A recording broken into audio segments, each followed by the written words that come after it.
It is a cooperative venture among NASA and the ARRL, Amateur Relay Radio League. They coordinate scheduled radio contacts between astronauts aboard the ISS and schools. This 10-minute live contact will bounce between grant students and astronauts on the ISS as they orbit 250 miles above Earth. We will be using the satellite tracking antenna that will track the ISS as it passes from the western horizon to the east.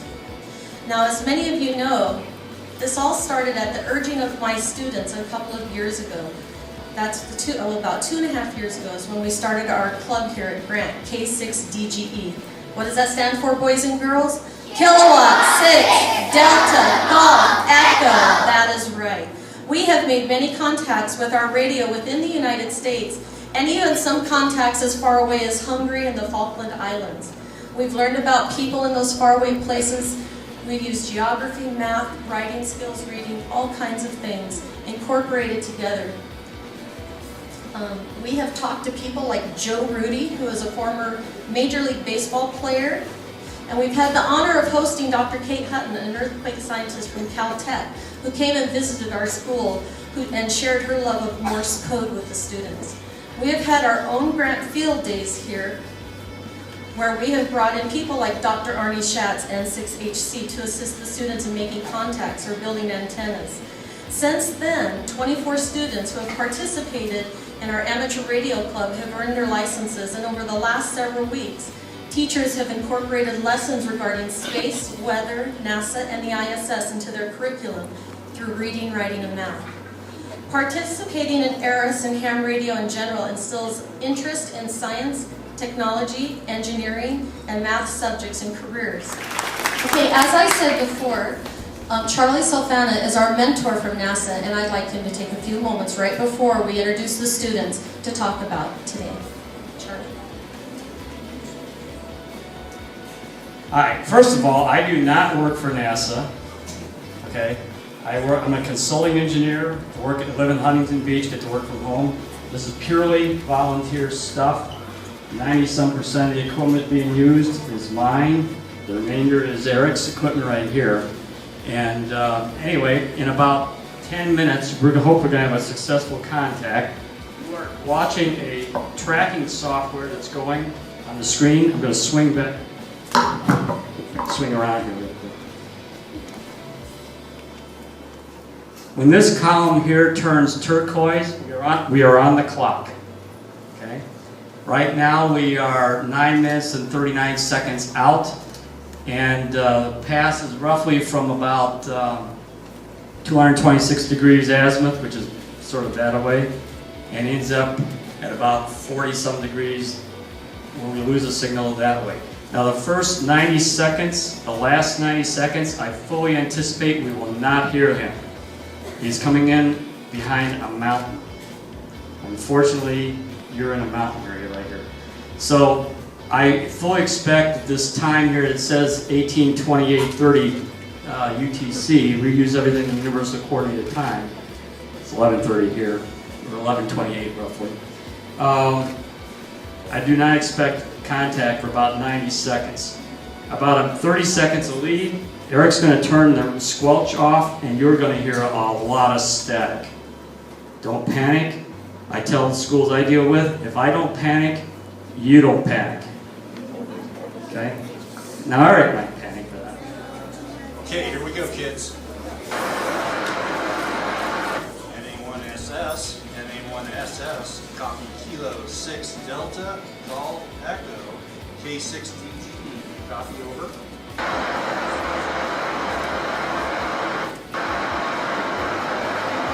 NA1SS, NA1SS, copy K6DGE, Kilo 6 Delta, call Echo, copy over.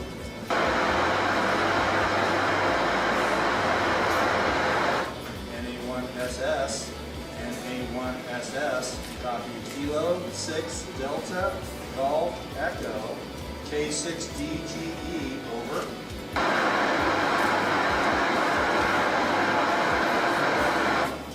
NA1SS, NA1SS, copy Kilo 6 Delta, Golf, Echo, K6DGE, Fontana, California, over.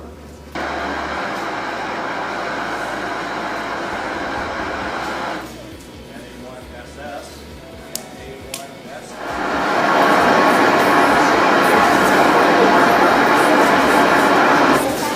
Delta Golf Echo, DGE, and A1SS, Yeah, Roger. Ready for questions, over.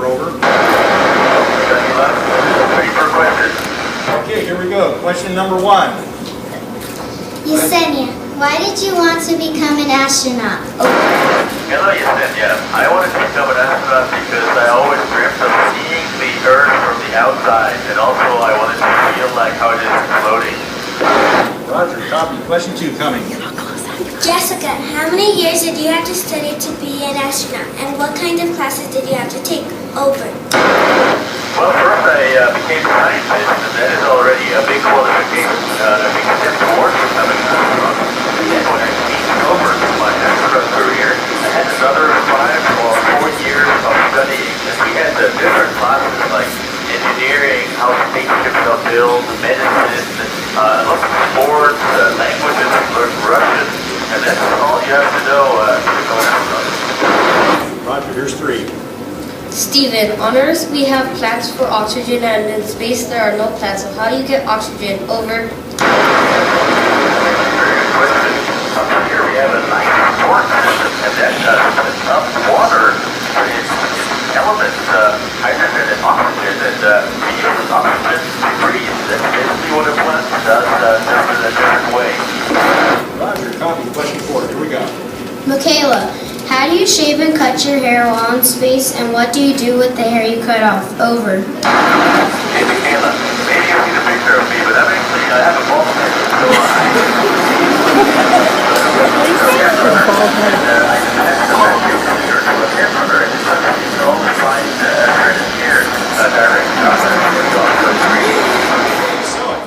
Wasn't that fun, kids? You got to hear a real live astronaut in space aboard the space station. Kind of noisy at the start, kind of noisy at the end. That's what happens sometimes with ham radio. You just have to try and work the best you can.